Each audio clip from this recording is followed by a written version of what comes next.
Hello ನಮಸ್ತೆ ಕರ್ನಾಟಕ, welcome to my YouTube channel.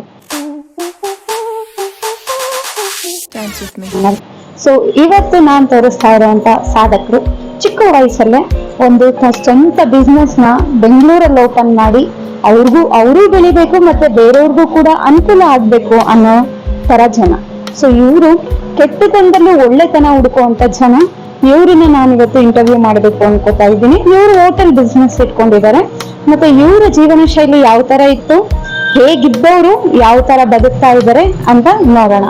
So let start. So ಈ ವಿಡಿಯೋನ ಸ್ಕಿಪ್ ಮಾಡದೆ ಪೂರ್ತಿ ನೋಡಿ, ಮತ್ತೆ ಇನ್ಫಾರ್ಮೇಶನ್ ಕೂಡ ತಿಳ್ಕೊತೀರಾ, ಮತ್ತೆ ಮಾನವೀಯತೆ ಕೂಡ ತಿಳ್ಕೊತೀರಾ, ಮತ್ತೆ ಸರಳವಾಗಿ ಜೀವನ ಸಾಗಿಸೋದು ಹೇಗೆ ಅಂತ ಕೂಡ ಈ ವಿಡಿಯೋದಿಂದ ತಿಳ್ಕೊತೀರಾ. ಹಾಗೆ ನಮ್ಮ ಯುವ ಜನತೆಗೆ ಸ್ವಲ್ಪ ಧೈರ್ಯ ಕೂಡ ಇವರಿಂದ ಸಿಗೋದು ಖಂಡಿತವಾಗ್ಲೂ ಸಿಗುತ್ತೆ. ಸೊ ಹಾಗಾಗಿ ಸ್ಕಿಪ್ ಮಾಡದೆ ಪೂರ್ತಿ ವಿಡಿಯೋನ ನೋಡಿ, ಹಾಗೆ ಲೈಕ್ ಮಾಡಿ, ಶೇರ್ ಮಾಡಿ, ಸಬ್ಸ್ಕ್ರೈಬ್ ಮಾಡಿ. ಇದೆ ನೋಡಿ, ಇದೆ ಅವರ ಹೋಟೆಲ್. ಸೊ ಇವಾಗ ನೋಡ್ತಾ ಇದ್ದೀರಲ್ಲ, ಈ ಥರ ಇದೆ ಹೋಟೆಲ್ಲು. ಸೊ ಇದು ಅವರು ಎಲ್ಲಿ ಅಡುಗೆ ಪ್ರಿಪೇರ್ ಮಾಡ್ತಾರೆ ಒಳಗಡೆ ಆ ಜಾಗ ಇದೆ ಅಲ್ಲಿ. ಸೊ ಇವಾಗ ಇದನ್ನೇನು ನೋಡ್ತಿದ್ದಾರಲ್ಲ, ಇದೇ menu, hotel Shri Siddeshwara. So ಅವರ ಮೆನು ನೋಡಿ. ಸೊ 3 ಟೈಮು ಕೂಡ ಇಲ್ಲಿ ಅಡುಗೆ ಆಗುತ್ತೆ, 3 ಟೈಮು ಕೂಡ ಸಿಗುತ್ತೆ. 65 ರೂಪಾಯಿ ಒಳಗಡೆ ಮಾತ್ರ. ಸೊ ಹಾಗಾಗಿ ಮತ್ತೆ ಈ ಕಡೆ ಬಂದರೆ ಒಂದು ಅದ್ಭುತವಾದ ಸಾಲುಗಳಿಂದ ತುಂಬಿದ ಒಂದು ಪೋಸ್ಟರ್. ಸೊ ಊಟನ ದಯವಿಟ್ಟು ವೇಸ್ಟ್ ಮಾಡಬೇಡಿ ಅಂತ ಹಾಕಿರೋ ಬೋರ್ಡು. ಅಲ್ಲದೆ ಇಲ್ಲಿ ಫ್ರೀಯಾಗಿ ವಾಟರ್ ಕೂಡ ಸಿಗುತ್ತೆ, ಮತ್ತು ಕೂತ್ಕೊಳ್ಳೋದಕ್ಕೆ ಜಾಗನೂ ಇದೆ. ತುಂಬ ಚೆನ್ನಾಗಿದೆ. ಮತ್ತು ಅಡುಗೆ ಊಟ ಎಲ್ಲ ಕೂಡ ಚೆನ್ನಾಗೇ ಇದೆ, ರುಚಿಯಾಗೆ ಮಾಡ್ತಾರೆ. ಈ ಕಡೆ ಬಂದಾಗ ಒಂದ್ಸಲ ವಿಸಿಟ್ ಮಾಡಿ. ಇದು ತಾವರೆಕೆರೆಯಲ್ಲಿದೆ. ಸೊ ಹಾಗಾಗಿ ನೋಡಿ, ಒಳಗಡೆ ಶೇಂಗಾ ಹೋಳಿಗೆ ಮಾಡ್ತಾ ಇದ್ದಾರೆ, ಮತ್ತು ಜೋಳದ ರೊಟ್ಟಿ ಮಾಡ್ತಾ ಇದ್ದಾರೆ ಅಲ್ಲಿ. ಸೊ ಒಬ್ಬರು ಕೆಲಸದವ್ರು ಇದ್ದಾರೆ, ಅಡುಗೆ ಮಾಡ್ತಾ ಇದ್ದಾರೆ, ನೋಡ್ಬೋದು ನೀವು.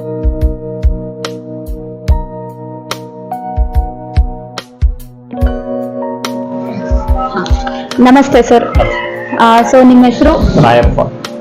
ರಾಯಪ್ಪ ಅಂತ. ಓಕೆ, ನಿಮ್ಮ ವಯಸ್ಸು ಎಷ್ಟು ಸರ್? 38 ವರ್ಷ. ಸೊ ಇವರು ಇಲ್ಲಿ ತಾವರೆಕೆರೆಯಲ್ಲಿ ಬಿಸ್ನೆಸ್ ಮಾಡ್ತಾ ಇದ್ದಾರೆ, ಹೋಟೆಲ್ ಬಿಸ್ನೆಸ್. ಸೊ ಇವ್ರ ಹತ್ರ ನಾವು ಇವಾಗ ಸಂಭಾಷಣೆನ ಸ್ಟಾರ್ಟ್ ಮಾಡೋಣ. ಸೊ ಮದ್ವೆ ಆಗಿದೆಯಾ ಸರ್? ಮದುವೆ ಆಗಿದೆ. ನಿಮ್ಮ ಶ್ರೀಮತಿ ಹೆಸರು? ಸವಿತಾ ಅಂತ. ನಿಮ್ಗೆ ಮಕ್ಕಳು? 2 ಜನ. ಇಬ್ರು ಮಕ್ಕಳು ಇದ್ದಾರಾ? ಇಬ್ರು ಗಂಡು ಮಕ್ಕಳ. ಏನ್ ಓದ್ತಾ ಇದ್ದಾರೆ ಸರ್? ಒಬ್ಬ 4ನೇ ಕ್ಲಾಸು, ಒಬ್ಬ 2ನೇ ಕ್ಲಾಸು. 4ನೇ ಕ್ಲಾಸು, 2ನೇ. ಅವರಿಬ್ರು ಅವಳಿ ಜವಳಿ ತರ ಇದಾರೆ ನೋಡ್ರಿ. ಹೌದು, 1.5 ವರ್ಷ 1 ವರ್ಷ ಡಿಫ್ರೆನ್ಸ್. 1 ವರ್ಷ ಡಿಫ್ರೆನ್ಸ್. ಸೊ ಸರ್, ನೀವು ಯಾವ ಕಡೆಯಿಂದ ಬಂದಿರೋದು ಬೆಂಗಳೂರಿಗೆ? ಬೆಳಗಾವಿ ಡಿಸ್ಟ್ರಿಕ್ಟ್ ಇಂದ ಅಥಣಿ ತಾಲೂಕು ಐನಾಪುರ ಇರೋದ್ರಿಂದ ಈ ಕಡೆ ಬಂದಿದ್ದು. ಐನಾಪುರ ಇಂದ ಇಲ್ಲಿ ಬಂದಿದ್ದೀರಾ ಸರ್? ನೀವು ಎಷ್ಟನೇ ವಯಸ್ಸಲ್ಲಿ ಬೆಂಗಳೂರಿಗೆ ಬಂದ್ರಿ? ನಾವು 2008ರಲ್ಲಿ ಬಂದದ್ದು ಇಲ್ಲಿ. 2008ರಲ್ಲಿ. ಸೊ ಮದ್ವೆ ಆದ್ಮೇಲೆ ಬೆಂಗಳೂರಿಗೆ ಮುಂಚೆ ಬಂದದ್ದು. ಮದ್ವೆ ಆಗೋದಕ್ಕಿಂತ ಮುಂಚೆ ಬೆಂಗಳೂರಿಗೆ ಬಂದಿದ್ದು. 2008ನೇ ಇಸ್ವಿಯಲ್ಲಿ ನಿಮ್ಗೆ ಬೆಂಗಳೂರಲ್ಲಿ ಯಾವ ಸಂಬಳ ಸಿಗ್ತಾ ಇತ್ತು? ಎಲ್ಲಿ ಕೆಲಸ ಮಾಡ್ತಾ? ನಾವು ಬಂದು ಹೋಟ್ಲಲ್ಲೇ ಕೆಲಸ ಮಾಡಿದ್ದು. ನಮ್ಮ ಊರಲ್ಲಿ ಹೋಟ್ಲ್ ಇತ್ತು, ಇಲ್ಲಿ ಅವ್ರ ಪರಿಚಯದಿಂದ ನಾವು ಬಂದು ಇಲ್ಲೇ ಹೋಟ್ಲಲ್ಲೇ ಕೆಲಸ ಮಾಡ್ಕೊತಿದ್ವಿ. ನಮ್ಗೆ ಸಂಬಳ ಬಂದು 2,500 ಸಂಬಳ, 2,500 ಸಂಬಳ. ಒಂದು ತಿಂಗಳಿಗೆ 2,500. ನೀವು ಅವಾಗ ಬಾಡಿಗೆ ಮನೆಯಲ್ಲಿದ್ರ? ಇಲ್ಲ, ಅಲ್ಲೇ ಹೋಟ್ಲಲ್ಲೇ ಮಲ್ಕೊಳ್ಳೋದು, ಅಲ್ಲೇ ಇದನ್ನ ಮಾಡೋದು. ಅಲ್ಲಿ ಮಲಗಕ್ ಜಾಗ ಇರಲಿಲ್ಲ, ನೀರ್ ಬಂದು ಇದನ್ನ ಮಾಡೋದು, ಅಲ್ಲೇ ಮಲ್ಕೊಳ್ಳೋದು, ಅಲ್ಲೇ ಹೇಳೋದು, ಇದು ಮಾಡ್ತಿದ್ವಿ. ತುಂಬಾ ಕಷ್ಟ ಆಯ್ತು ಅವಾಗ ಹೋಟ್ಲ್ ಡಿಪೆಂಡ್. ಇವಾಗೆಲ್ಲ ಒಳ್ಳೇದಿದೆ, ದುಡ್ಕೊಳ್ಳೋದು ಕಷ್ಟ. ಇವಾಗ ದುಡಿಯೋರು ಕಷ್ಟ. ಸೊ ಅದಾದ್ಮೇಲೆ ಯಾವಾಗ ನೀವು ಈ ಹೋಟೆಲ್ ಬಿಸ್ನೆಸ್ ನ ಸ್ಟಾರ್ಟ್ ಮಾಡಿದ್ರಿ? ನಾವು 2012ರಲ್ಲಿ ಇದು ಸ್ಟಾರ್ಟ್ ಮಾಡಿದ್ವಿ ಹೋಟ್ಲು. ನಾವು ಅವಾಗ ನಿಮಗೆ ಮದ್ವೆ ಆಗಿತ್ತಾ? ಮದುವೆ ಎಂಗೇಜ್ಮೆಂಟ್ ಆಗಿತ್ತು. ಎಂಗೇಜ್ಮೆಂಟ್ ಆದ್ಮೇಲೆ ಇದು ಹೋಟ್ಲ್ ಮಾಡಿದ್ದು. ಅವರು ಒಪ್ಕೊಂಡ್ರ ಸರ್? ಅಂದ್ರೆ ನಾನು ಅವಾಗ ಏನಂದ್ರೆ ಹೋಟ್ಲಲ್ಲೇ ಕೆಲಸ ಮಾಡ್ತೀನಿ, ಹೋಟ್ಲಲ್ಲೇ ಇದು ಮಾಡ್ಕೊತೀವಿ, ಮನೆ ಮಾಡ್ಕೊಂಡು ಇರೋಣ, ನಾನು ಈ ತರ ಇತ್ತು. ಆಮೇಲೆ ಏನಾಯ್ತು, ಇಲ್ಲ ಮನೆಯಲ್ಲಿ ಎಲ್ಲ ಜನ ಇದ್ದೀವಿ, ಅಂತಂಬ್ರು ಇದ್ದೀವಿ, ಮಾಡೋಣ ಎಲ್ಲ ಅಂತ ಹೇಳಿ ಹೋಟ್ಲ್ ಮಾಡಿದ್ವಿ. ಹೋಟೆಲ್ ಮಾಡಿ. ಓಕೆ. ಇದು ಇವಾಗ ನೀವು ಮತ್ತೆ ನಿಮ್ಮ ಶ್ರೀಮತಿ ಅವರು ಈ ಹೋಟೆಲ್ ನ ನಡೆಸ್ತಾ ಇದ್ದೀರಾ? ಬೇರೆ ಯಾರಾದ್ರೂ ಕೆಲಸದವರು ತಗೊಂಡಿದ್ದೀರಾ ನೀವು? ಈಗ ಮುಂಚೆ ನಾವು ಎಲ್ಲ ಫಸ್ಟ್ಗೆ ನಾವು 4 ಜನ ಅಣ್ಣ ತಮ್ಮ ಇದ್ದೀವಿ. ಎಲ್ಲ ಅಣ್ಣ ತಮ್ಮ ಇದ್ದು ಸ್ವಲ್ಪ ನಮ್ಮಲ್ಲೇ ಸ್ವಲ್ಪ ಇದನ್ನಾಗ ನಾವು ಸಪ್ರೇಟ್ ಆಗಿ ಈಗ 9 ವರ್ಷದಿಂದ ನಾವು ಎಲ್ಲ ಅಣ್ಣ ತಮ್ಮರು ಎಲ್ಲ ನಡೆಸ್ತಾ ಇದೀವಿ. ಆಮೇಲೆ ಏನ್ ಬಂದು ನಾವು ಈಗ ನಮ್ಮ ಮಿಸಸ್ ಅಷ್ಟು ನಡೆಸ್ತಾ ಇರೋದು. ಮತ್ತೆ ನಿಮ್ಮ ಮಿಸಸ್ ಅವ್ರಿಗೆ ನಮ್ಮ ಅಮ್ಮ ಇದ್ದಾರೆ ಕೆಲಸದವರು. ಅವರು ತುಂಬಾ ಕಷ್ಟ ಆಗಲ್ವಾ ಸರ್? ಯಾಕೆ ಅಂದ್ರೆ ಮೆನು ತುಂಬಾ ದೊಡ್ಡದಾಗಿದೆ, ಅದನ್ನ ನೀವು ನಿಮ್ಮ ದಿನಚರಿ ಕಷ್ಟ ಅಂತ ಅನ್ಕೋತ ಕೂತ್ರೆ ಏನೂ ಆಗಲ್ಲ, ಸಾಧಿಸಕ್ಕೂ ಆಗಲ್ಲ, ಏನು ಮುಂದೆ ಬರಕ್ಕೂ ಆಗಲ್ಲ. ಅದನ್ನೇ ಕಷ್ಟ ಇಲ್ಲ ಅಂತ ಮಾಡ್ಕೋತ ಹೋದ್ರೆ ಏನು ಅದು ಕಷ್ಟನೇ ಅಲ್ಲ. ಖಂಡಿತ ಮಾಡ್ಕೊಂಡು ಹೋಗ್ತಾ ಇರ್ಬೇಕು ಅಂತ. ಅಯ್ಯೋ ಕಷ್ಟ ಇದೆ ನಾನು ಹೆಂಗ್ ಮಾಡ್ಲಿ ಅಂತಂದ್ರೆ ಅದು ಕಷ್ಟ ಇನ್ನೂ ಕಷ್ಟನೇ ಆಗುತ್ತೆ, ನಿಮ್ಗೆ ಒಳ್ಳೇದಾಗಲ್ಲ, ಅದು ಈಜಿ ಆಗಲ್ಲ. ಮತ್ ಕಷ್ಟದ ಮೇಲೆ ಕಷ್ಟನೇ ಬರುತ್ತೆ. ಅದೇನ್ ಬಿಡೋ ಕಷ್ಟ ಅಂತ ಅಂದ್ರೆ ಮಾಡ್ಕೊಂಡು ನೀವು ಏನ್ ಬೇಕಾದ್ ಮಾಡ್ಬೋದು. ನಿಮ್ಮ ಶ್ರೀಮತಿ ಅವ್ರ ಬಗ್ಗೆ ಏನ್ ಹೇಳ್ತೀರಾ? ಯಾಕೆಂದ್ರೆ ನಿಮ್ ಜೊತೆನೆ ಹೆಜ್ಜೆ ಆಗ್ತಾ ಸಹಾಯ ಅವರು ಕೆಲಸ ಮಾಡ್ತಾರೆ. ನಾವು ಬೆಳಗ್ಗೆ ಹೇಳಿದ್ರೆ ಬೆಳಗ್ಗೆ ಹೇಳ್ತಾರೆ, ಇದು ಮಾಡ್ತಾರೆ, ನಮ್ ಜೊತೆನೆ ಕೆಲಸ ಮಾಡ್ತಾರೆ, ಎಲ್ಲಾ ತರ ಕೆಲಸ ಮಾಡ್ತಾರೆ, ಅಡಿಗೆ ಮಾಡ್ತಾರೆ, ಈ ಎಲ್ಲಾ ತರ ಕೆಲಸ, ಕಸ್ಟಮರ್ ಕೊಡೋದು ತಗೊಳ್ಳೋದು ಎಲ್ಲ ಮಾಡ್ತಾರೆ. ಸೊ ಈ ಬಿಸ್ನೆಸ್ ನ ನೀವು ಸ್ಟಾರ್ಟ್ ಮಾಡಿದಾಗ ಎಷ್ಟು ಕಷ್ಟ ಆಯ್ತು ಸರ್? ಯಾಕೆಂದ್ರೆ ಬೆಂಗಳೂರಲ್ಲಿ ಇವತ್ತು ಏನ್ ಸಿಗೋದು ತುಂಬಾ ಕಷ್ಟ. 100 ರೂಪಾಯಿಗೆ ಅಂದ್ರೆ ಏನು ಸಿಗಲ್ಲ. ಅಂತದ್ರಲ್ಲಿ ನಿಮ್ಮ ಹೋಟೆಲ್ ಮೆನು 65 ರೂಪಾಯಿಗೆ ಎಂಡ್ ಆಗತ್ತೆ. ಸೊ ಇದ್ರ ಬಗ್ಗೆ ನೀವು ಮುಂಚೆಯಿಂದನೂ ಇದೇ ಕಾಸ್ಟ್. ಇವಾಗ ಆಕ್ಚುಲಿ ಒಂದು 2 months ಇಂದ 65 ರೂಪಾಯಿ ಮಾಡಿದ್ದಾರೆ. ಅದಕ್ಕೂ ಮುಂಚೆ ಎಲ್ಲ 60 ರೂಪಾಯಿಗೆ ಮೆನು ಎಂಡ್ ಆಗ್ತಿತ್ತು. ಸೊ ಅವರು ಆಲ್ರೆಡಿ ಇವಾಗ ಎಷ್ಟು ವರ್ಷ ಆಗಿದೆ ಸರ್ ಇದು ಬಿಸ್ನೆಸ್ ಮಾಡಿ? ಇಲ್ಲಿ 14 ವರ್ಷ ಆಯ್ತು ನಾವು ಮಾಡಿದ್ದು. ಫಸ್ಟ್ ಸ್ಟಾರ್ಟಿಂಗ್ ನಾವು ಹೋಟ್ಲ್ ಮಾಡಿದಾಗ ಡೈಲಿ ಬರೀ 800 ರೂಪಾಯಿ ವ್ಯಾಪಾರ ಮಾಡಿದ್ದು. ಫಸ್ಟಿಗೆ ಒಂದು ದಿನಕ್ಕೆ ಬರೀ 800 ರೂಪಾಯಿ ವ್ಯಾಪಾರ. ನಾವು ತಂದು ಹಾಕೋದು 5,000 ಐಟಮ್ ತಂದು ಹಾಕೋದು. ಆದ್ರೂ ಆಗಲ್ಲ ಅಂತ ಹೇಳಿ ಹಿಂಸರಿರ್ಲಿಲ್ಲ. ಇವತ್ತಿಲ್ಲ ನಾಳೆ ಆಗುತ್ತೆ ಅಂತ ಮಾಡ್ಕೊತ ಹೋದೆ. 1-2 ತಿಂಗಳ ನಾವು ವರ್ಷಿಗೆ ಎಲ್ಲಾ ಸೇರಿ ಎಲ್ಲಾರ್ದು ಖರ್ಚು ತೆಗೆದು ಇದನ್ನ ತೆಗೆದು 2 ಲಕ್ಷ ಮಾತ್ರ ಉಳಿಸಿದ್ದು ನಾವು. ಸಾಲ ಕೊಡೋರ್ದು ಕೊಟ್ಟು ಎಲ್ಲ ಕೊಡುದು ಅದೇ 2 ಲಕ್ಷ ಉಳಿಸಿ, ಸಾಲ ಕೊಡೋರ್ದೆಲ್ಲ ಕೊಟ್ಟು ಉಳಿಸಿದ್ದು. 1 ವರ್ಷ ಅಂತ ಆದಾಯ ಏನು ಇಲ್ಲ ನಮಗೆ. ಆಮೇಲೆ ಸ್ವಲ್ಪ ಬರ್ತಾ 5,000, 3,000, 4,000 ಹಿಂಗೆ ಹಾಕೋದು ಬತ್ತು. 8,000 ಬತ್ತು, 12,000 ಬತ್ತು. ಇವಾಗ ಬಂದು 12,000 ನಿಂತ್ಕೊಂಡಿದೆ. ಸೊ ನೀವೇನ್ ಹೇಳ್ತೀರಾ ಅಂದ್ರೆ ಏನೇ ಆದ್ರೂ ಛಲ ಬಿಡದಂಗೆ ಮುಂದೆ ಹೋಗ್ತಾ ಇರ್ಬೇಕು. ಸೊ ಇವಾಗ ನೀವು ಇಷ್ಟೊಂದು ಅಡ್ಗೆ ಎಲ್ಲ ಮಾಡ್ತೀರಾ, ನಿಮಗೆ ಏನ್ ಅಡ್ಗೆ ಇಷ್ಟ ನಿಮ್ಮ ಹೋಟೆಲ್ ಅಲ್ಲಿ? ನಮಗೆ ಎಲ್ಲಾ ತರ ಇಷ್ಟ, ಎಲ್ಲಾ ತರ ಇಷ್ಟ. ಯಾಕಂದ್ರೆ ವೆಜ್ ಇದರಲ್ಲಿ ಯಾವ್ದು ಇದನ್ನಿಲ್ಲ, ಏನಿಲ್ಲ, ಎಲ್ಲಾ ತರ ಇಷ್ಟ.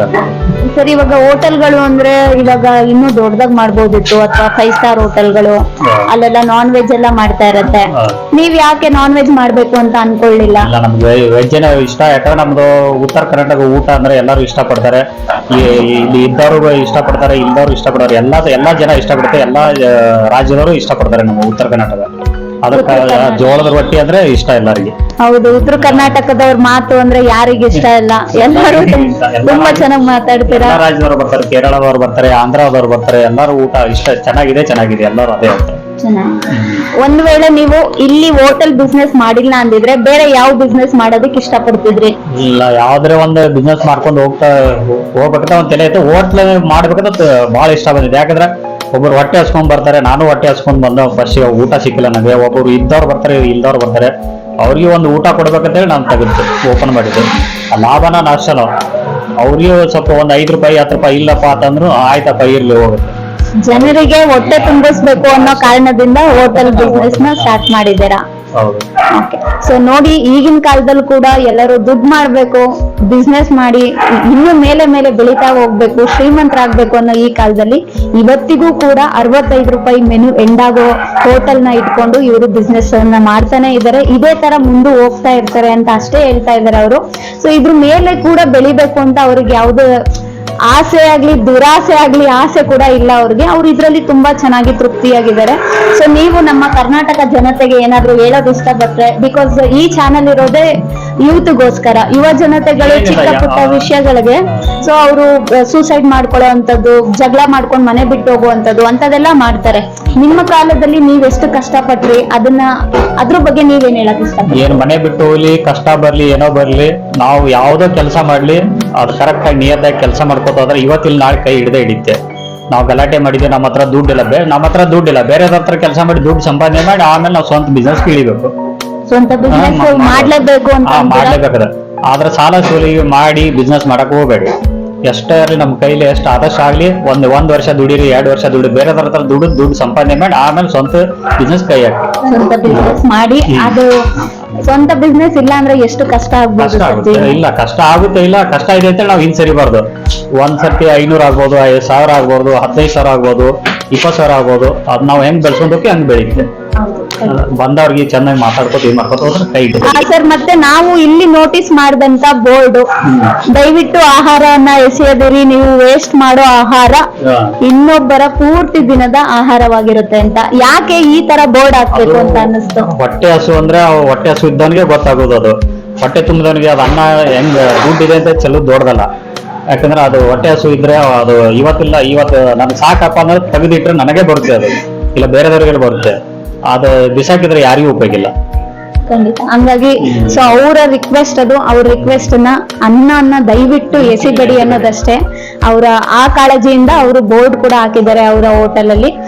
ಸೊ ಮತ್ತೆ ನೀವು ನಾನ್ ವೆಜ್ ತಿಂತೀನಿ ಅಂತ ಹೇಳಿದ್ರೆ, ನಾನ್ ವೆಜ್ ತಿನ್ಬೇಡಿ, ಪ್ರಾಣಿಗಳಿಗೂ ಕೂಡ ಮನ್ಸಿದೆ, ನೋವಾಗುತ್ತೆ ಅಂತ ನಾನು ಹೇಳ್ತೀನಿ. ಸೊ ನಿಮ್ಮ ಅಭಿಪ್ರಾಯ ಏನ್ ಹೇಳ್ತೀರಾ ಅದ್ರ ಬಗ್ಗೆ? ಮುಂಚೆದಿಂದ ಅವ್ರದ್ದು ಇತರದಿಂದ ಬಂದಿರುತ್ತೆ, ಅವ್ರದ್ದು ಹ್ಯಾಬಿಟ್ಸ್ ಏನ್ ಮಾಡಕ್ಕಾಗಲ್ಲ, ತಿನ್ನೋರು ತಿನ್ಲೇಬೇಕು. ಅದು ಬಿಡ್ಸಕ್ ಹೋದ್ರೆ ನಾವು ಇದನ್ನ ಆಗಲ್ಲ, ಅವ್ರು ವೈಯಕ್ತಿಕ ಅದು ಜಾಸ್ತಿ ಇದು ಮಾಡಕ್ಕಾಗಲ್ಲ. ಅವಾಗ್ಲೇ ಹೇಳ್ತಾ ಇದ್ರಿ ನೀವೇನೆ, ಇವಾಗ ಜನಗಳು ಮತ್ತೆ ವೆಜ್ಜಿಗೆ ಕನ್ವರ್ಟ್ ಆಗ್ತಾ ಇದಾರೆ, ಯಾಕೆಂದ್ರೆ ಕಾಯಿಲೆಗಳು ಅಂತ. ಸ್ವಲ್ಪ ಜನ ಆಗ್ತಾ ಇದೆ, ಯಾಕಂದ್ರೆ ಅದರಿಂದ ಕಾಯಿಲೆಗಳು ಜಾಸ್ತಿ ಆಗ್ತಾ ಇದಾವೆ, ಇತರದಿಂದ ಆಗ್ತಾ ಇದಾವೆ. ಒಬ್ಬರು ವೆಜ್ಗೆ ಇದನ್ನ ಆಗ್ತಾ ಇದಾರೆ ತಿಂತಾರೆ, ಯಾಕೆ ಸೊಪ್ಪು ತರಕಾರಿ ಇದನ್ನ ಜಾಸ್ತಿ ಇದು ಮಾಡ್ತಾರೆ. ನಾನ್ ವೆಜ್ ಒಬ್ಬೊಬ್ರು ಕಡಿಮೆ ಮಾಡ್ತಾರೆ. ಈಗ ಡೈಲಿ ತಿನ್ನೋರು ವಾರದಲ್ಲಿ ಒಂದಿನ 2 ದಿನ ತಿನ್ಕೋತೋದ್ರೆ ಒಳ್ಳೆ. ನೀವು ದೇವ್ರನ್ನ ನಂಬ್ತೀರಾ ಸರ್? ಅದೇನ್ ದೇವ್ರ ನಂಬುದ, ನಾವು ಕಷ್ಟ ಬಿದ್ರೇನ ಅದು ಸಿಗೋದು. ದೇವ್ರು ಇದ್ದಾನೆ, ಎಲ್ಲಿ ನಾವು ಕಷ್ಟ ಬೀಳುವಲ್ಲೇ ದೇವ್ರು ಇದ್ದಾನೆ. ಕಷ್ಟ ಪಡೋದೇ ದೇವ್ರು, ಅದನ್ನೇ ಫಲ ದೇವ್ರು ಅಲ್ಲೇ ಕಷ್ಟದಲ್ಲೇ ತೋರ್ಸೋದು ದೇವ್ರು. ದೇವ್ರೇ ನಮ್ಮನ್ನ ಕಾಪಾಡ್ತಾನೆ ನಾವು ಕಷ್ಟಪಟ್ರೆ ಅಂತ ಹೌದು, ಹೇಳ್ತಾರೆ. ಕಷ್ಟಪಟ್ರೆ ಅದೇ ದೇವ್ರು, ಅದೇ ಕಷ್ಟನೇ ದೇವ್ರು. ಕಷ್ಟ ತೋರ್ಸ್ಕೊಡ್ತಾನೆ, ಆಮೇಲೆ ನಮಗ್ ಒಳ್ಳೇದು ಇದನ್ ಮಾಡ್ತಾನೆ, ಅದೇ ದೇವ್ರು. ಬೇರೆ ಏನಾದ್ರೂ ನೀವು ಹೇಳೋ ಹಾಗಿದ್ರೆ ಹೇಳ್ಬಹುದು, ಯಾಕೆ ಅಂದ್ರೆ ತುಂಬಾ ಕಷ್ಟ ಜೀವನನ ನೋಡಿದೀರಾ ನೀವು ಇವಾಗ ಬೆಳಗ್ಗೆ ಎಷ್ಟು ಗಂಟೆಗೆ ಎದ್ದೇಳ್ತೀರಾ ಅದನ್ನು ಕೂಡ ಹೇಳಿ. ನಾವು ಬೆಳಗ್ಗೆ 5 ಗಂಟೆಗೆ ಎದ್ದೇಳ್ತೀವಿ. 5 ಗಂಟೆಗೆ ಎದ್ದು ನಾವೆಲ್ಲ ರೆಡಿ ಮಾಡ್ಕೊಂಡು 7:30ಗೆಲ್ಲ ನಾಷ್ಟ ಸ್ಟಾರ್ಟ್ ಆಗುತ್ತೆ. ಆಮೇಲೆ ಮತ್ತೆ 12:30 ತನಕ ನಾಷ್ಟ ಇರುತ್ತೆ. 12:30ಯಿಂದ ಊಟ ಸ್ಟಾರ್ಟ್ ಆಗುತ್ತೆ. ರಾತ್ರಿ ಮತ್ತೆ ಮಧ್ಯಾಹ್ನ 1:30 ಕ್ಲೋಸ್ ಮಾಡ್ತೀವಿ, 1:30 ತಾಸು. ಆಮೇಲೆ ಪುನಃ 5:30ಯಿಂದ ಮತ್ತೆ ಸ್ಟಾರ್ಟ್ ಮಾಡ್ತೀವಿ, 11:30 ತನಕ ಇರುತ್ತೆ. 11:30ವರೆಗೆ ಊಟ ಇರುತ್ತೆ. ಸೊ ನೀವು ಸರ್ ನಿಮ್ಮ ಬಾಯಾರೆ ಹೇಳ್ಬೋದು ಏನೇನ್ ಅಡಿಗೆ ಮಾಡ್ತೀರಾ, ಎಷ್ಟೆಲ್ಲ ವೆರೈಟೀಸ್ ಮಾಡ್ತೀರಾ ಅಂತ? ಅವಲಕ್ಕಿ ಮಾಡ್ತೀರಾ, ಉಪ್ಪಿಟ್ಟು, ಸುಸ್ಲಾ, ಪೂರಿ, ಬಜಿ, ರೈಸು, ಇಡ್ಲಿ, ತಟ್ಟೆ ಇಡ್ಲಿ, ಪಡ್ಡು, ದೋಸಾ. ನೋಡಿ ಸರ್ ಇಷ್ಟೆಲ್ಲ ಐಟಮ್ಸ್. ಊಟಕ್ಕೆ ರೊಟ್ಟಿ, ಚಪಾತಿ, ಹೋಳಿಗೆ, ಶೇಂಗಾ ಹೋಳಿಗೆ, ಲಡ್ಡು ಎಲ್ಲ ಇರುತ್ತೆ. ಪ್ರತಿಯೊಂದು ಐಟಮ್ ಕೂಡ ಇಲ್ಲಿ ಇನ್ ಟೈಮಿಗೆ ರೆಡಿ ಆಗಿರುತ್ತೆ. 3 ಹೊತ್ತು ಕೂಡ ಬೆಳಗ್ಗೆ ಮಧ್ಯಾಹ್ನ ಸಂಜೆ 3 ಟೈಮ್ ಕೂಡ ಇವರು ಊಟನ ಕೊಡ್ತಾರೆ.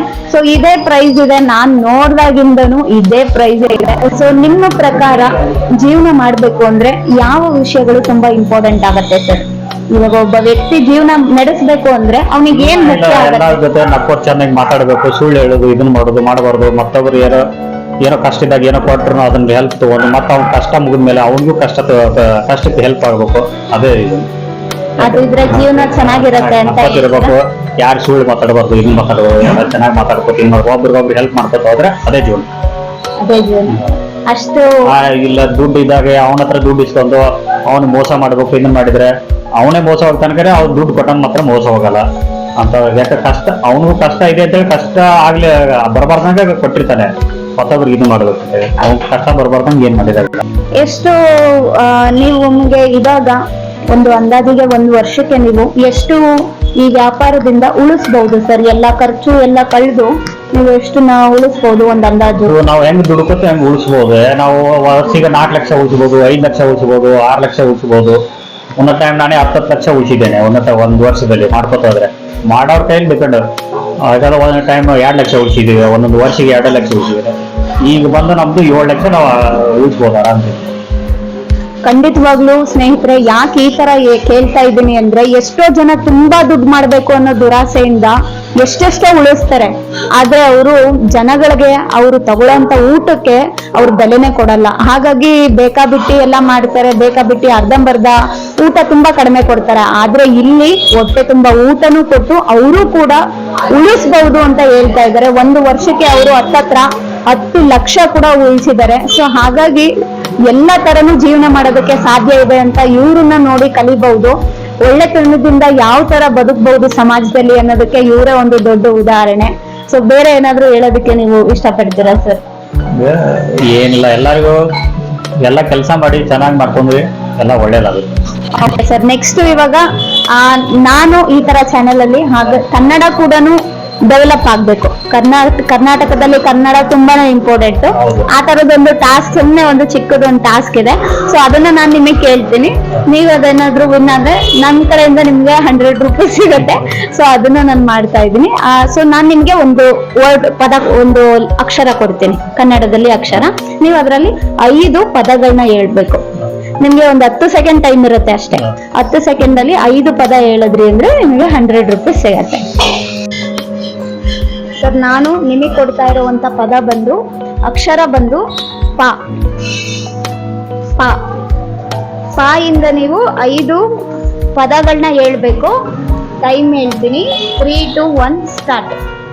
ಯಾವ್ದು ಬೇಕಾದ್ರು 5 ಪದ ಪ ಇಂದ ಬರುವಂತ 5 ಪದ. ಪಾಯಿಂದ ಪಾಪವನ್ನು ಮಾಡಬೇಡಿ, ಹೇಳಿ. ಮತ್ತೆ ಪುಣ್ಯ ಮಾಡಿ,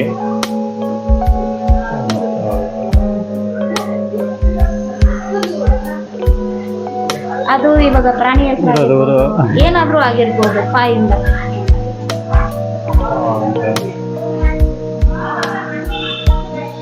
ಆಯ್ತು. 10 ಸೆಕೆಂಡ್ ಆಗೋಯ್ತು, ಬಟ್ ನೀವು ಹೇಳ್ಬಹುದು.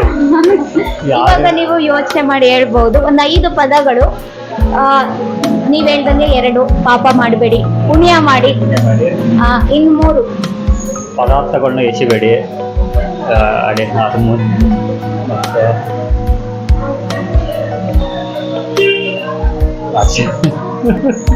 ಅಟ್ಲೀಸ್ಟ್ ಹೆಸರುಗಳನ್ನಾದ್ರೂ ಹೇಳ್ಬೋದಲ್ಲ. ಯಾವ್ದಿಲ್ಲ ಅಷ್ಟೇನಾ? ನಿಮ್ಮ ಮಕ್ಕಳನ್ನ ಏನ್ ಓದಿಸ್ಬೇಕು ಅಂತ ಅನ್ಕೊಂಡಿದೀರಾ?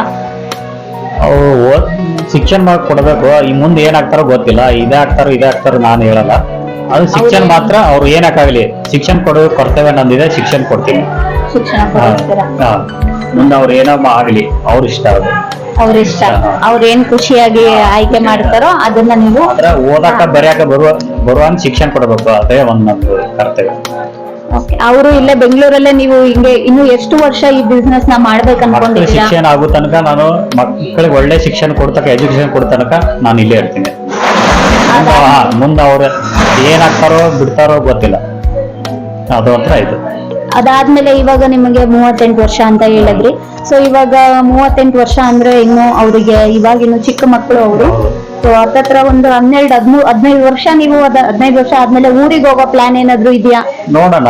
ಮುಂದೆ ಊರಿಗೆ ಹೋಗಾದ್ರೆ ಊರಿಗೆ ಹೋಗೋಣ. ಮಕ್ಳು ಇಲ್ಲೇ ಕಲಿತು ಇಲ್ಲೇ ಇದನ್ ಮಾಡಿದ್ರೆ ಇಲ್ಲೇ ಇರೋಣ. ಅನ್ನೋದು ಋಣ ಎಲ್ಲಿ ತಕ ಇರುತ್ತೆ, ಇಲ್ಲಿ ತಕ್ಕ ಬೆಂಗಳೂರಲ್ಲಿ ಇರುತ್ತೆ. ಬೆಂಗಳೂರು ಜನಗಳು ಯಾವ ತರ ಇದೆ ಅಂದ್ರೆ ಇವಾಗ ಬರ್ತಾನೆ ಇರ್ತಾರೆ, ತುಂಬಾ ತರ ಜನಗಳು ಬರ್ತಾ ಇರ್ತಾರೆ. ಇಲ್ಲ ಆ ತರ ಏನಿಲ್ಲ. ಜನ ಎಲ್ಲ ಬೆಂಗಳೂರು ಜನ ಎಲ್ಲ ಒಳ್ಳೆಯವ್ರೆ. ಯಾಕಂದ್ರೆ ನಾವ್ ಹೆಂಗಿರ್ತೀವಿ ಅವರು ಹಂಗೆ ಇರ್ತಾರೆ. ನಾವ್ ಯಾಕ್ಲೆ ಅಂದ್ರೆ ಅವರು ಯಾಕ್ಲೆ ಅಂತಾರೆ. ಆಯ್ತು ಸರ್, ಆಯ್ತಾನ, ಆಯ್ತಪ್ಪ ಅನ್ಕೋತ ಹೋದ್ರೆ ಎಲ್ಲಾರು ಇರುತ್ತೆ. ಎಲ್ಲಾ ಬೆಂಗಳೂರು ಜನ ಎಲ್ಲ ಒಳ್ಳೆಯವರು.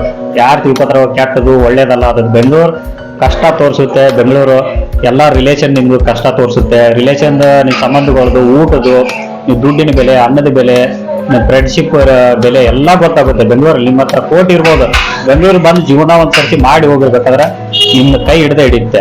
ಯಾಕಂದ್ರೆ ಎಲ್ಲಾ ಅನುಭವ ನಿಮ್ಗೆ ತೋರಿಸುತ್ತೆ. ಕಷ್ಟ ಇದೆ ಅಂತ ಯಾರು ಹೋಗಾರೋ ಅದು ಕೈ ಹಿಡಿಯಂಗಿಲ್ಲ. ಕಷ್ಟ ಇದೆ ಅಂತ ಯಾರು ಬೆಂಗಳೂರು ಕಷ್ಟ ಇದೆ ಅಂತ ಯಾರು ನಿಂತ್ಕೋತಾರ ನೋಡಿ, ಕೈ ಹಿಡಿದಿದೆ. ನಮಗೆ ಬೆಂಗಳೂರು ಸಾಕಂದವನಿಗೆ ಯಾರು ಕೈ ಹಿಡ್ದಿಲ್ಲ. ಅದು ಇದೊಂಥರ ಸಾಗರ ಇದ್ದಂಗೆ. ಅದು ಕಷ್ಟ ಇದೆ ಅಂತ ಹೋಗ್ಬಾರ್ದು. ಕಷ್ಟ ಇರ್ಲಿ ಏನೋ ಇರ್ಲಿ, ನಾನು ಇಲ್ಲೇ ಇರ್ತೀನಿ ಅಂದ್ರೆ ಕೈ ಹಿಡಿಯುತ್ತೆ. ಅದು ಮೇಲ್ಗಡೆ ಎತ್ತುತ್ತೆ. ನಮ್ಗೆ ಸಾಕಪ್ಪ ಇದೇನ್ ಬೆಂಗಳೂರಪ್ಪ ಅಂತಂದು ಅವ್ನು ಎಲ್ಲಿ ಹೋದ್ರೂ ಕೈ ಹಿಡಿಯಂಗಿಲ್ಲ. ಬೆಂಗಳೂರಲ್ಲಿ ಜೀವನ ತೆಗೆದ್ರೆ ನೀವು ಎಲ್ಲಿ ಬೇಕಾದ್ರೆ ಬದುಕ್ಬೋದು. ಸೊ ಒಂದ್ ವೇಳೆ ಇವಾಗ ನಿಮ್ ತರ ಬಿಸ್ನೆಸ್ ನ ಯಾರಾದ್ರೂ ಮಾಡ್ಬೇಕು ಅನ್ಕೊಳ್ಳೋರ್ಗೆ ನೀವು ಏನ್ ಮಾತು ಒಂದು ಕಿವಿ ಮಾತು ಹೇಳ್ತೀನಿ? ಏನಿಲ್ಲ, ಆ ಬಿಸ್ನೆಸ್ ಫಸ್ಟ್ ಗೆ ನಮಗ್ ಬರ್ಬೇಕು. ಅದ್ರದ್ದು ಗೊತ್ತಿರ್ಬೇಕು.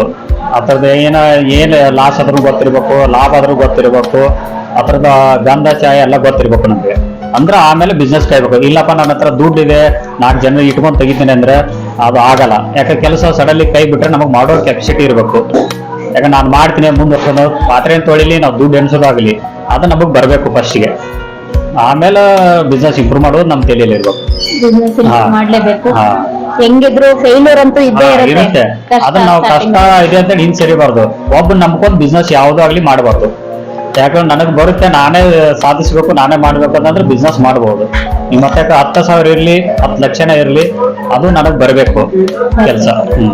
ಯಾಕಂದ್ರೆ ಎಲ್ಲರೂ ಕೈ ಬಿಟ್ರು ನಾನು ಅದನ್ನ ಕೈ ಹಿಡಿಸ್ತಂತೇಳಿ ಇರ್ಬೇಕು. ನಾನೊಬ್ರೇ ಆದ್ರೂ ಮಾಡ್ಕೊಂಡು ಹೋಗ್ತೀನಿ ಅನ್ನೋ ಛಲ ಇರ್ಬೇಕು. ಛಲ ಇರ್ಬೇಕು. 4 ಮಂದಿಗೆ ನಾವು ಕೆಲಸ ಕೊಡೋಂಗ ಇರ್ಬೇಕು, 4 ಮಂದಿ ಬಂದವ್ರಿಗೆ ಊಟ ಹಾಕೋಂಗ ಇರ್ಬೇಕು. ಎಲ್ಲರಿಗೂ ಒಳ್ಳೇದಾಗ್ಲಿ ಅನ್ನೋ ಇವರ ಒಂದು ಆ ಮನೋಭಾವನೆ ಇದೆಯಲ್ಲ, ಅದು ಖಂಡಿತವಾಗ್ಲೂ ಎಲ್ಲರಿಗೂ ಬರೋದಿಲ್ಲ ಆ ತರ ಮನಸ್ಥಿತಿ. ಯಾಕೆ ಅಂದ್ರೆ ಈ ಜಗತ್ತಲ್ಲಿ ಈ ನಡುವೆ ತುಂಬಾ ಸ್ವಾರ್ಥನೇ ತುಂಬ್ಕೊಂಡ್ಬಿಟ್ಟಿದೆ. ಸ್ವಾರ್ಥ ಅನ್ನೋದು ಎಲ್ಲ ಅವ್ರವ್ರ ಬಗ್ಗೆ ಯೋಚನೆ ಮಾಡ್ತಾರೆ, ಕಂಡವ್ರ ಬಗ್ಗೆ ಯೋಚನೆ ಮಾಡೋದಕ್ಕಿಂತ ಇವರು ಎಲ್ಲಾರ್ನೂ ನಮ್ಮವರು, ಎಲ್ಲರೂ ಒಳ್ಳೆಯವರು ಅನ್ನೋ ತರ ಯೋಚನೆ ಮಾಡ್ತಾರೆ. ಸರ್, ಇವಾಗ ನೀವು ಈ ತರ ಅನ್ಕೊಂಡ್ರೆ, ಇವಾಗ ಅಂಬಾನಿ ಬಗ್ಗೆ ಹಾಗೆ ಹೇಳ್ತಾ ಇದ್ರಿ, ಅವ್ರ ಬಗ್ಗೆ ಏನ್ ಹೇಳೋದಕ್ಕೆ ಇಷ್ಟಪಡ್ತೀರಾ? ಯಾಕೆ ಅಂದ್ರೆ ಅವರು 5,000 ಕೋಟಿನ ಕೊಟ್ಟು ಅವರ ಮಗನ ಮದುವೆನ ಅಷ್ಟು ಜೋರಾಗಿ ವಿಜೃಂಭಣೆಯಿಂದ ಮಾಡಿದ್ರು. ಆದ್ರೆ ಇವಾಗ ಎಲ್ಲನೂ ಇವಾಗ ಜನಗಳ ತಲೆ ಮೇಲೆ ಹಾಕಿದ್ದಾರೆ. ಇವಾಗ ನಾನು ಕೂಡ ಜಿಯೋ ಸಿಮ್ ಯೂಸ್ ಮಾಡ್ತೀನಿ. ಇವಾಗ 75 ರೂಪಾಯಿ, 50 ರೂಪಾಯಿ, 150 ರೂಪಾಯಿ ಈ ತರ ಜಾಸ್ತಿ ಮಾಡಿದ್ದಾರೆ. ಇವಾಗ ನಮ್ಗೆ ಅದು ನಷ್ಟ. ಇವಾಗ ಎಲ್ಲಾನು ನಮ್ಮ ಮೇಲೆ ಆಗ್ತಂಗ ಆಗ್ಲಿಲ್ವಾ? ನೀವ್ ಅದ್ರ ಬಗ್ಗೆ ಏನ್ ಹೇಳ್ತೀರಾ? ಅವ್ರಿಗೆ ಜಾಸ್ತಿ ಮಾಡಿದ್ರೆ ಏನಿಲ್ಲ, ನಮ್ಗೆ ಇಷ್ಟ ಇದ್ರೆ ತಗೋಬಹುದು, ಗಾಡಾದ್ರೆ ಬಿಡ್ಬೋದು. ಅವ್ರು ಮಾಡಿದ್ದು ಒಳ್ಳೇದು, ಖರ್ಚು ಮಾಡಿ ಅಷ್ಟು ಕೋಟಿಗಟ್ಟಲೆ ಮಾಡಿದ್ದು ಒಳ್ಳೇದೇ. ಯಾಕಂದ್ರೆ ಒಬ್ಬೊಬ್ರು ಮೂಲೆಯಲ್ಲಿ ಕೂತವ್ರನ್ನ ತಂದು ತೋರಿಸಿದ್ದಾರೆ ಈ ಜನಗಳಿಗೆ. ಯಾಕಂದ್ರೆ ಇವಾಗ ಲೈಟ್ ಇದ್ದವ್ರಿಗೆ, ಇವಾಗ ಡೆಕೋರೇಷನ್ ಅವರಾಗಲಿ, ಪೆಂಡಲ್ದವ್ರಿಗಾಗಲಿ, ಒಳ್ಳೆ ನಟರು ಎಲ್ಲೆಲ್ಲೋ ಇದ್ರು, ಅವ್ರು ಎಲ್ಲೆಲ್ಲೋ ತಂದು ತೋರಿಸಿ ಅವ್ರಿಗೆ ಒಂದು ಎಲ್ಲರಿಗೂ ಕೆಲಸ ಸಿಕ್ಕಿದೆ. ಒಂಥರ ಪೇಂಟರ್ ಲೈಟ್. ಈಗ ನಾಳೆ ಅವ್ರಿಗೆ ಒಂದು ಬಿಸ್ನೆಸ್ ಇಲ್ಲದವ್ರಿಗೆ ಬಿಸ್ನೆಸ್ ಕೊಟ್ಟಿದ್ದಾರೆ ಅವರು. ನಾಳೆ ಏನು ಎಲ್ಲಪ್ಪ ಎಲ್ಲೋ ಅಂಬಾನಿಯಲ್ಲಿ ಇದು ಶೆಡ್ ಹಾಕಿದಪ್ಪ, ಆಯ್ತಪ್ಪ ನಾನು ಶೆಡ್ ಹಾಕ್ತೀನಿ ಅಂತ ಅವ್ನು ಕರ್ಸ್ಕೊತಾರೆ. ಅವ್ರಿಗೊಂದು ಬಿಸ್ನೆಸ್ ಇಂಪ್ರೂವ್ ಆಯ್ತು. ಎಲ್ಲರಿಗೂ ದುಡಿಮೆ ಇದ್ದವ್ರಿಗೆ ದುಡಿಮೆನೂ ಆಗಿದೆ ಅವ್ರಿಗೆ. ಖಂಡಿತವಾಗ್ಲು. ಸೊ ಇವರು ದುಡಿಮೆ ಆಗಿದೆ ಅಂಬಾನಿ ಬಿಸ್ನೆಸ್ ಇಂದ. ಎಷ್ಟೋ ಜನ ಅವ್ರನ್ನ ಗುರುತಿಸ್ಕೊಂಡಿದ್ದಾರೆ ಸಮಾಜದಲ್ಲಿ ಅಂತ ಹೇಳ್ತಾ ಇದ್ದಾರೆ. ಅವ್ರು ಗೊತ್ತಿಲ್ಲದವ್ರು ಮೂಲೆಯಲ್ಲಿ ಇದ್ರು, ಎಲ್ಲೆಲ್ಲೋ ಇದ್ದವ್ರು ತಂದು ತೋರಿಸಿದ್ದಾರೆ. ಅಪ್ಪ ಈ ತರ ಮನುಷ್ಯ ಇಲ್ಲಿ ಹೀಗಿದ್ದಾರೆ, ಎಲ್ಲ ತರ ತೋರಿಸಿ ಇದನ್ನ ಮಾಡಿದ್ದಾರೆ. ಎಲ್ಲರಿಗೂ ಬಿಸ್ನೆಸ್ ಆಗಿದೆ, ಎಲ್ಲರಿಗೂ ಒಳ್ಳೇದಾಗಿದೆ. ಅದೇ ಜಿಯೋದ ಸಿಮ್ ಅವ್ರ ಬಿಸ್ನೆಸ್ ಅವ್ರು ಇದನ್ನೋದು ನಮ್ಗೆ ಇಷ್ಟ ಇದ್ರೆ ತಗೋಬಹುದು, ಗಾಡಾದ್ರೆ ಬಿಡ್ಬೋದು. ಯಾಕಂದ್ರೆ ಜಾಸ್ತಿ ಮಾಡಿದ್ರೆ ನಾವು ಅವನ್ನ ತುವಾತೇಳಿ ನಮ್ಮ ಮನೆಗೇನು ಬಂದಿಲ್ಲ. ನಾವು ಗಾಡ ಅಂತೇಳಿ ಅವ್ನ ಮನೆಗೂ ಏನು ಹೋಗಲ್ಲ. ಅದು ನಮ್ಗೆ ಇಷ್ಟ ಇದ್ರೆ ತಗೋಬಹುದು, ಗಾಡಾದ್ರೆ ಬಿಡ್ಬೋದು. ನಮ್ಮ ಹತ್ರ ದುಡ್ಡು ಇದ್ರೆ ಅದನ್ನ ತಗೋಬಹುದು, ದುಡ್ಡು ಇಲ್ಲ ಕಡಿಮೆ ಆಗುತ್ತೆ ಅದನ್ನ ತಗೋಬಹುದು. ನೋಡಿ, ಸರಳವಾದ ಜೀವನಕ್ಕೂ ಸರಿ, ದೊಡ್ಡವರು ಎಷ್ಟೇ ದೊಡ್ಡದಾಗಿ ಬೆಳೆದ್ರು ಅವರು ಯಾವ ತರ ಜನಗಳಿಗೆ ಸಹಾಯ ಮಾಡ್ತಾರೆ ಅನ್ನೋದನ್ನ ಗುರುತಿಸೋಕು ನಿಜವಾಗ್ಲೂ ಒಳ್ಳೆತನ ಗುರುತಿಸೋಕು ನಮ್ಮಲ್ಲಿ ಒಳ್ಳೆತನ ಇರ್ಬೇಕಂತೆ. ಸೊ ಹಾಗಾಗಿ ತುಂಬಾ ಖುಷಿ ಆಯ್ತು ನಿಮ್ ಜೊತೆ ಮಾತಾಡಿ. ನಿಮ್ ಬಿಸ್ನೆಸ್ ಇನ್ನೂ ಚೆನ್ನಾಗಿ ಬೆಳೀಲಿ ಅಂತ ಶಿವನ ಹತ್ರ ಕೇಳ್ಕೊತೀನಿ. ತುಂಬಾ ಧನ್ಯವಾದ ಸರ್, ನಮ್ಮ ಹತ್ರ ಇಷ್ಟೊಂದೆಲ್ಲ ಮಾತಾಡಿ ಇಷ್ಟೆಲ್ಲ ಹಂಚ್ಕೊಂಡಿದ್ದಕ್ಕೆ ತುಂಬಾ ಧನ್ಯವಾದ. Thank you. ಇದೇ ತರ ಮೋರ್ ವಿಡಿಯೋಸ್ಗಾಗಿ ಪ್ಲೀಸ್ ನನ್ನ ಚಾನಲ್ನ ಸಬ್ಸ್ಕ್ರೈಬ್ ಮಾಡಿ, ಶೇರ್ ಮಾಡಿ, ಫಾಲೋ ಮಾಡಿ. Thank you.